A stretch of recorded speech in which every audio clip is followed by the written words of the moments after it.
तो देखते रहिए थी क्या आपका स्वरूपे हैं रहन पर होके। तो बहुत सुंदर लगता गीत कि सखी है माथे के मुकुट चम चम चमकई से।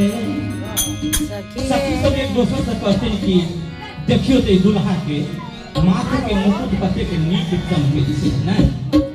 तो सखी सब आपस में वार्तालाप करे कहे छथिन कि सखी है माथे के मुकुट चम चम चमकै छै, हे चम चम चमकै छै अपना राम जी के